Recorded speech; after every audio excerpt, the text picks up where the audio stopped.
आपके फ़ोन में भी ऐसा इमरजेंसी अलर्ट का अलार्म बजा और आप घबरा गए, तो अब आपको घबराने की ज़रूरत नहीं है, हम आपको पूरा विस्तार से बताएंगे। तो बने रहिए हमारे साथ हमारे channel. Emergency alert notification system का एक हिस्सा है जिसका उपयोग पहले से आने वाले प्राकृतिक आपदा, आतंकवादी कुछ भी हो गतिविधि या आपात स्थिति के बारे में सूचित करने के लिए सरकार कर सकती है।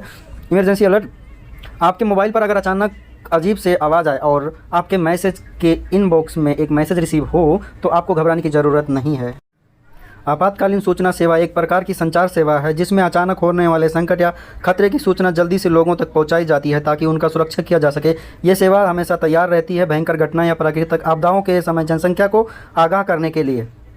कृपया इस संदेश पर ध्यान न दें क्योंकि इस पर आपकी ओर से किसी कार्रवाई की आवश्यकता नहीं है। ये संदेश राष्ट्रीय आपदा प्रबंधन प्राधिकरण द्वारा कार्यान्वित किए जा रहे अखिल भारतीय आपात अलर्ट सिस्टम को जांच के हेतु भेजा गया है। आपके फोन में भी आएगा। इस सिस्टम का उद्देश्य सार्वजनिक सुरक्षा बढ़ाना और आपात स्थिति के दौरान समय पर अलर्ट प्रदान करना है। टाइम स्टैम्प 15 सितंबर 2023 1:06 PM #2,673। इमरजेंसी अलर्ट सर्विस क्या है?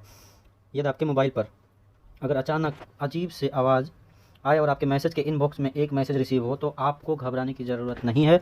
दरअसल सरकार देश भर में इमरजेंसी अलर्ट सर्विस की टेस्टिंग कर रही है जिसके चलते बहुत से लोगों को मोबाइल पर अजीब सी आवाज़ के साथ एक मैसेज मिल रहा है। इस मैसेज में सरकार ने इस टेस्टिंग से जुड़ी जानकारी दी है।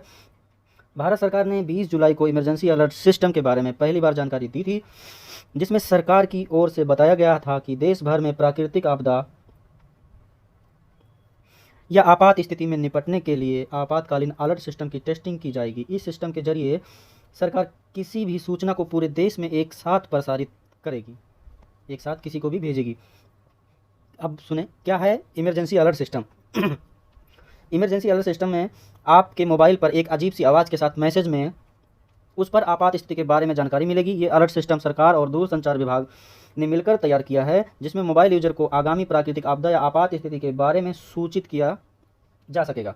वहीं इमरजेंसी अलर्ट से लोगों को पहले से या आपदा के दौरान सचेत करके उनकी जान बचाने में मदद मिलेगी। इमरजेंसी अलर्ट सिस्टम की टेस्टिंग कब शुरू हुई? अभी शुरू हो गई, 20 जुलाई से हो गया था और अभी भी आप सबके फ़ोन पर इमरजेंसी अलर्ट के मैसेज आ रहे होंगे, तो लोग परेशान ना हो। सरकार ने इमरजेंसी अलर्ट सिस्टम की टेस्टिंग शुरू कर दी है जिसके चलते बहुत से मोबाइल यूजर के पास एक अजीब सी आवाज़ के साथ मैसेज आ रहे हैं। दूरसंचार विभाग के मुताबिक ये मैसेज एक इमरजेंसी ट्रायल था ताकि बाढ़ या किसी प्राकृतिक आपदा जैसी आपात स्थिति में लोगों को अलर्ट किया जा सके। वायरलेस इमरजेंसी अलर्ट न केवल प्राकृतिक आपदाओं जैसे स्थितियों में बल्कि युद्ध या अन्य प्रकार की आपात स्थितियों के दौरान भी उपयोगी साबित हो सकता है, जैसे कि आतंकी हमला या और भी बहुत कुछ। ये कोविड के दौरान सूचना और चेतावनी प्रसारित करने में भी काम आ सकता था। इसे रेडियो या टीवी आपातकालीन प्रसारण के जैसे ही देखा जा सकता है, लेकिन ये स्मार्टफोन के लिए है।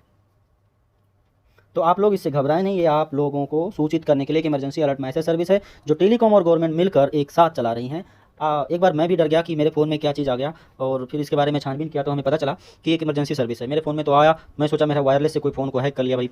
फिर मैंने अपने फ़ोन को ऑफ कर दिया, उसका एयरप्लेन मोड कर दिया, मैं तो सब कुछ ऑफ करके फिर उसके बारे में नेट पर जाकर दूसरे फ़ोन से जानकारी ली, तब मुझे पता चला कि ये प्रॉब्लम है। तो आप लोग घबराएं नहीं। और फ़ोन में तो इस इमरजेंसी अलर्ट को बंद करने का भी ऑप्शन आता है, फ़ोन कंपनी देती है। अगर आपको बंद करना है तो बंद कर सकते हैं, लेकिन इसे बंद करना सही नहीं होगा ताकि इमरजेंसी में आपको कोई नोटिफिकेशन नहीं मिलेगी अगर आप बंद कर देंगे तो।